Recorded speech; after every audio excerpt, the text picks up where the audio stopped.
Good morning, student. I am Vishwanath from CCS Academy. Today we present lecture number 1, which is belong to chapter number 2. Chapter name is Forms of Business Organization, and my topic is Introduction of Sole Trader. ठीक है, या Sole Proprietorship. तो आज हम business कितने form मतलब कितने types के होते हैं, मतलब बिजनेस की कितनी कैटेगरीज होती है, उनके ऊपर आज हम डिस्कशन करेंगे. ठीक, तो बिजनेस एंटरप्राइज को हम 3 कैटेगरी में डिवाइड करते हैं. First, private sector enterprise. Second, public sector enterprise. Third, joint sector enterprise. ठीक है, प्राइवेट सेक्टर एंटरप्राइज क्या होता है? जिनका कंट्रोल और मैनेजमेंट प्राइवेट हाथों में होता है, प्राइवेट इंडिविजुअल के हाथों में होता है, उसको हम बोलते हैं private sector enterprise. For example Reliance, Tata, Birla, ये सब क्या है? प्राइवेट सेक्टर एंटरप्राइजेज है.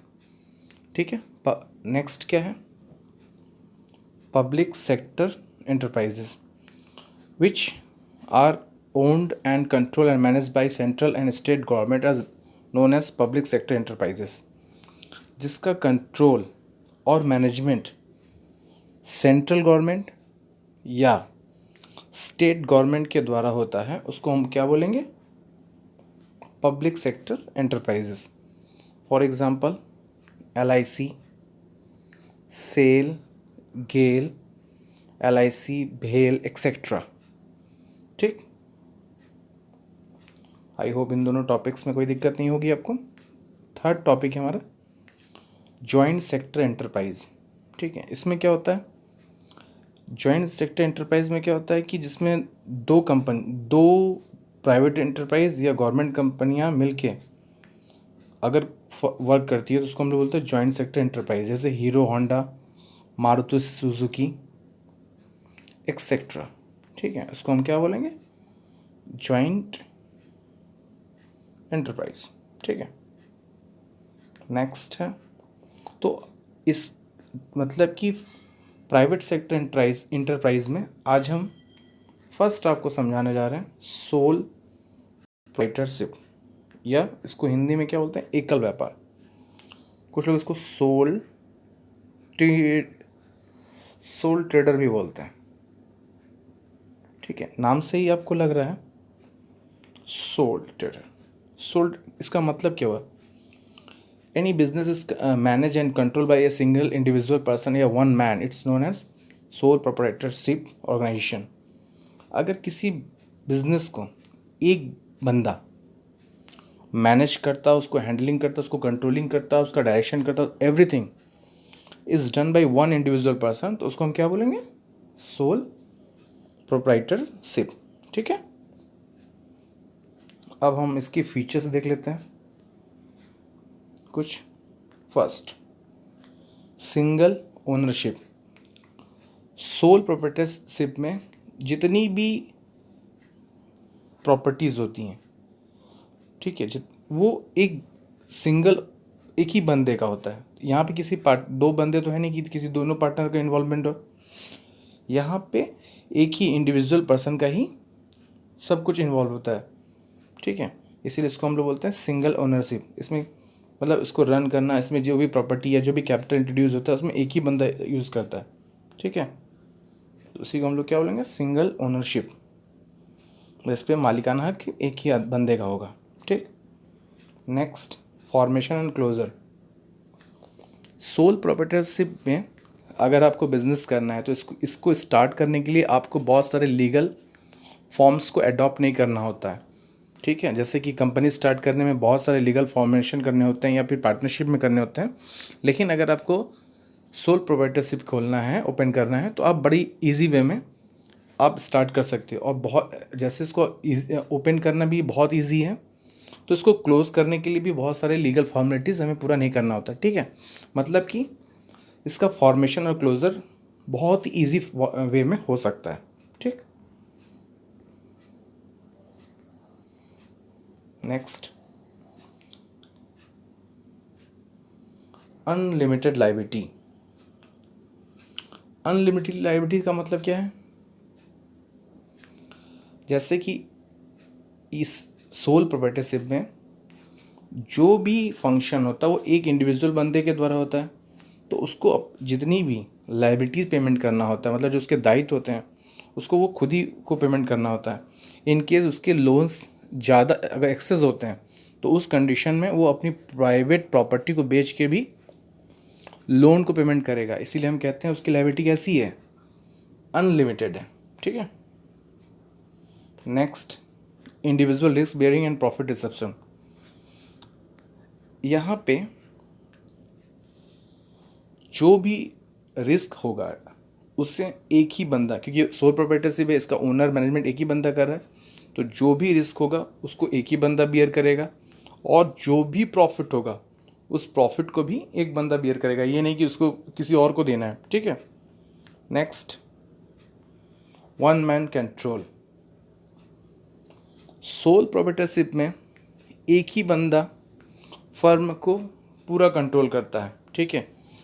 मैनेजमेंट देखना, ठीक, सब कुछ, जितने भी एम्प्लॉय को अपॉइंट करना, जो भी फंक्शन होता है वो सभी काम एक बंदे के द्वारा ही होता है। ठीक।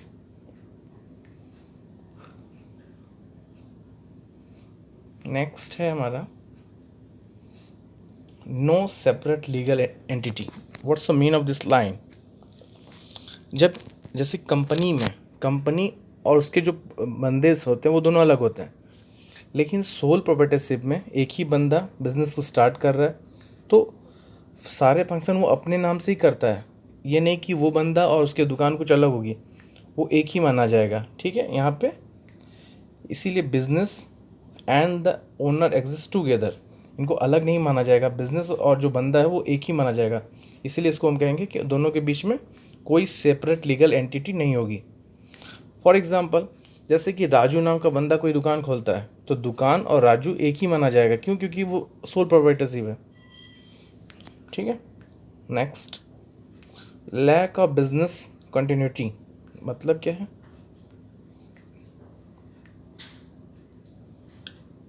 अब एक बंदा बिजनेस कर रहा है, इन केस उसकी डेथ हो जाए या वो इंसॉल्वेंट हो जाए या उसके साथ कोई एक्सीडेंट हो जाए, तो अब वो बिज़नेस तो क्या होगा, अपने ऑटोमेटिक ही वो क्या हो जाएगा, क्लोज हो जाएगा। तो इसलिए हम कह सकते हैं लैक ऑफ बिजनेस कंटिन्यूटी। ठीक है। इसमें अगर एक बंदा वो उसकी कुछ भी कैजुअलिटी हो जाए तो बिज़नेस तो कोई करेगा नहीं, तो इसीलिए हम बोलेंगे lack of business continuity. Last point है इसका, स्मॉल साइज। सोल प्रोप्राइटरशिप जो होती है, पर्टिकुलर एक ही बंदा उसको मैनेज करता है, सब कुछ करता है, इसीलिए उसकी जो साइज़ होती है बिजनेस की, वो पार्टनरशिप और कंपनी के अकॉर्डिंग में बहुत छोटी होती है। ठीक।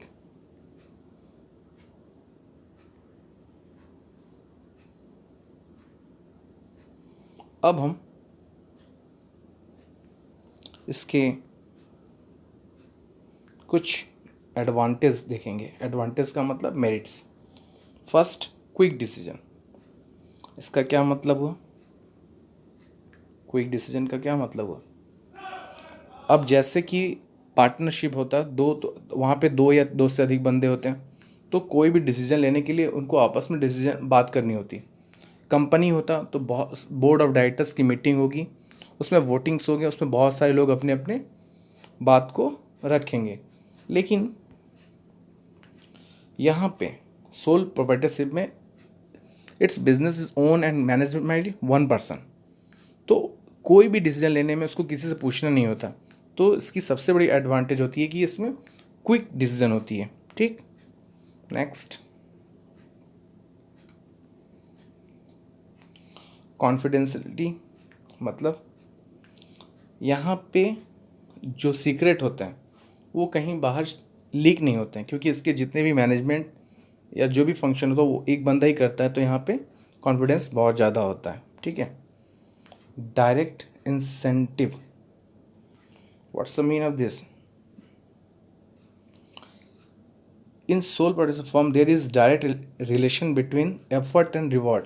इसका क्या मतलब हुआ?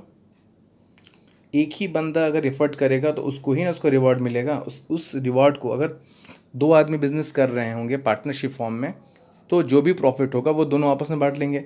लेकिन यहाँ पे तो जो भी वो हार्डली वर्क करेगा, जो भी प्रॉफिट होगा उसे एक ही बंदे को मिलेगा। इसी का मतलब क्या होता है? Direct incentive. ठीक। Next, sense of accomplishment. What's the mean of this? इसका मतलब क्या होता है कि सेटिस्फैक्शन, जो भी हम वर्क कर रहे हैं, जैसे एक बंदा कोई वर्क कर रहा है तो जो उसको business, the success business not only contribution, तो उसको नहीं लगता जो भी हम बिजनेस के लिए कंट्रीब्यूशन कर रहे हैं उसको ही बहुत सेटिस्फैक्शन मिलता है। ठीक है। जैसे कि अगर हम बिज़नेस कर रहे हैं, अपना एफर्ट लगा रहे हैं और उस बिज़नेस को बढ़ाने में मैं कंट्रीब्यूशन कर रहा हूँ, तो जो मुझे बिज़नेस से प्रॉफिट होगा तो उससे हम खुद ही मुझे बहुत अच्छा फील होगा। ठीक है। तो उसी को हम बोलेंगे sense of accomplishment. Last point है easy to form and dissolve. सबसे बड़ी इसकी खासियत होती है, इसको आप इजी वे में ओपन कर सकते हो और जब आपका इच्छा करे तो आप इसको डिसॉल्व मतलब ख़त्म कर सकते हो। इसके लिए there is no legal law requirement to dissolve this. ठीक।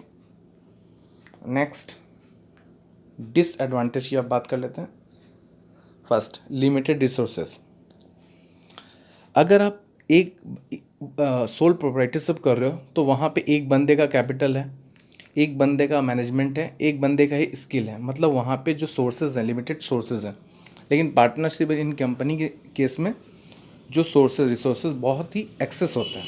In case of sole proprietorship, limited life of A business.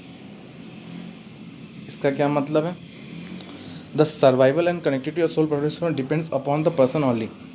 क्यों? अगर उस पर्सन को कुछ हो जाए, इंसॉल्वेंट हो जाए या उसकी डेथ हो जाए तो वो बिज़नेस वहीं पे ही समाप्त हो जाता है, एंड हो जाती है। तो इसीलिए इसकी जो लाइफ होती है वो लिमिटेड लाइफ होती है। ठीक। Next, unlimited liability. इसकी सबसे बड़ी खामी क्या है? अगर इन केस सोल प्रोप्राइटरशिप में आपको लॉस हो रहा है तो आपको अपनी पर्सनल प्रॉपर्टी को बेच के उस लोन को चुकता करना होगा, उस लॉस को बियर करना होगा, इसलिए इसकी लायबिलिटी कैसी मानी जाएगी? Unlimited. Next, limited management skill. What's the mean of this line? देखिए, अगर सोल प्रोप्राइटरशिप कर रहे हो तो वहाँ पे जो भी इंडिविजुअल होगा वो अपना सिर्फ एक ही बंदा है, वो अपने स्किल और एक्सपीरियंस जो भी उसके अनुभव होंगे उसको वो यूज़ करेगा। लेकिन अगर कंपनी के केस में या पार्टनरशिप के केस में बहुत सारे लोगों का रोल होता है मैनेजमेंट में, तो वहाँ पे डिफरेंट माइंड के लोग उसमें इकट्ठे होकर वर्क करते हैं और उनकी जो मैनेजमेंट स्किल होती है वो ज़्यादा होती है कंपेयर टू सोल प्रोप्राइटरशिप में। तो यहाँ पे एक बंदा इन्वॉल्व हो रहा है, इसलिए इसकी जो मैनेजमेंट स्किल होती है वो लिमिटेड होती है। ठीक है।